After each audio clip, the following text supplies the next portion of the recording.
All right, welcome back to the Central Valley Buzz, everybody. I'm your host, Chuck Leonard. William, let's bring in Michael Bogart. Hello, sir. How are you? Hi, Chuck. Nice to see you. Michael Bogart, 21st Century Faith, what's happening?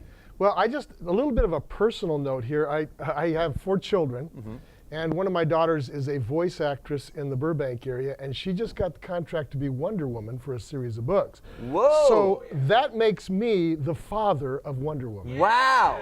That makes you Wonder Daddy. Yeah.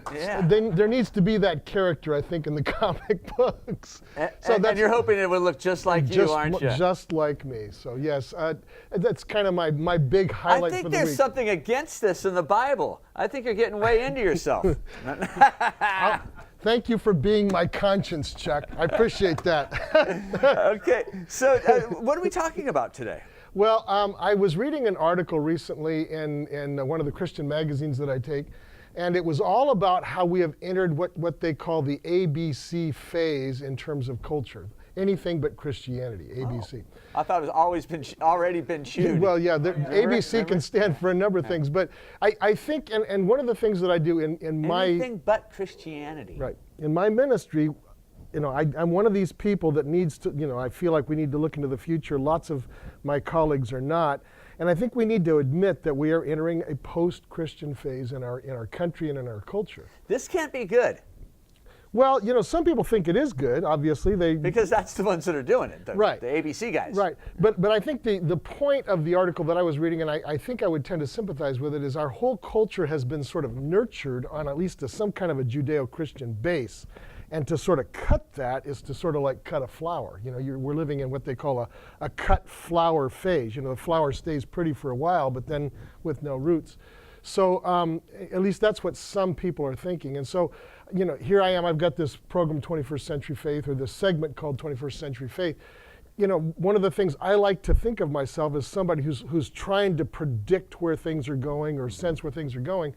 And if that's really true, then we have to really restructure what we're doing in the 21st century. You're sitting here saying this, and I'm thinking, okay, a lot of this stuff that's going on in the world is backed by religion.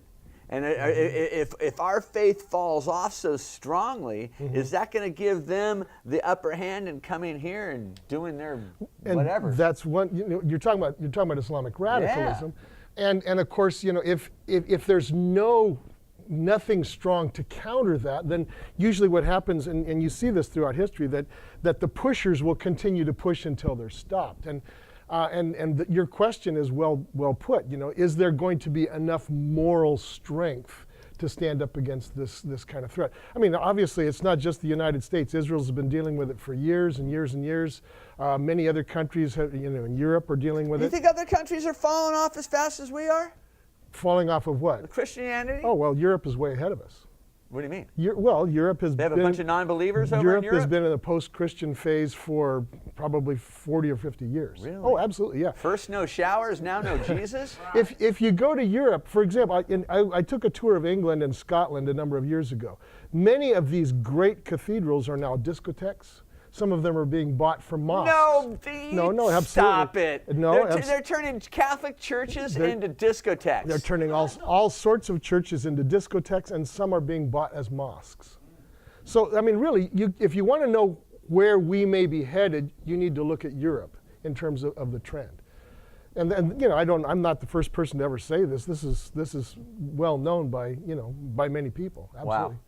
Yeah. So the United States is actually, Europeans look at the United States as kind of a holdout. Why are we still back where they were 50 years ago? Well, we always are, aren't we? Yeah. But I think we have to recognize, at least those of us that would call ourselves Christians, would have to recognize that we're not dealing with the same situation that we were dealing with even 20 or 30 years ago. It's a very different culture, a very different mindset.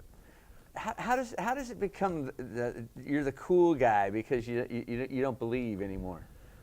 If you get enough people that feel like that's cool, then that's the new cool, I guess. Just like you get enough. Just like how you came into it. it was cool to be a Christian. Right. You have to always bring up the Jesus movement, Well, don't you? you know, you told me about it, so I know about it. Yeah, now. well, you know, it's true. Among certain people in those days back in the 70s, it was kind of the cool thing to do. Absolutely. Jesus Christ Superstar.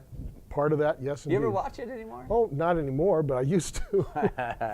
Hey, you brought your book with you. Let's talk about that. Well, you know, I do this almost every show, but the 45-minute Bible is obviously not the actual Bible. But if a person wanted to get into it and see what was actually in the book, this would be a good introduction. You could read it in a short reading.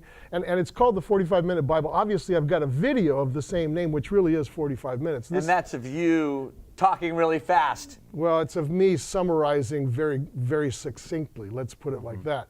But then the book is a little bit longer, but you know, it's a good way to get into it. I try to be impartial, even though I'm a Christian. I try to present the material in a way that's not spun, that's not biased, and that anybody could access and understand. So people read this, then they turn around and read the real Bible, the whole Bible? Well, that might be up to them. I've had some people who would do that. They got intrigued enough through this that they picked up the actual Bible itself. Not everybody does, obviously, but it's at least it's an entry port into the whole subject. Awesome. Hey, that's only one of like 5 books that you have going on your website. You are my best promoter. Do you know that? Well, you know, I've been on it. I've seen it. So the number 1 book, Understanding Islam. Understanding Islam. As you know, I've taught world religion from a secular point of view in colleges and universities for a number of years.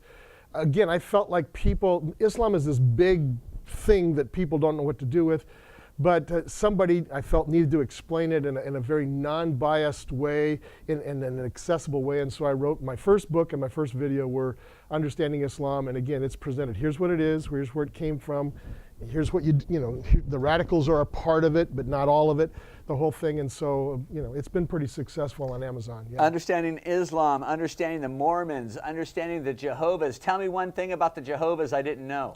They started out in Seventh-day Adventism. I knew that. Well, I didn't know you knew that. Okay. Anything else? Well, Is there a special knock? No, there's no special knock. Okay. Sorry. This is Michael Bogart, 21st Century Face. You can find him at mindcuisine.com and here on The Buzz with me every Wednesday. We'll take a quick commercial break. We'll be right back. Stick around.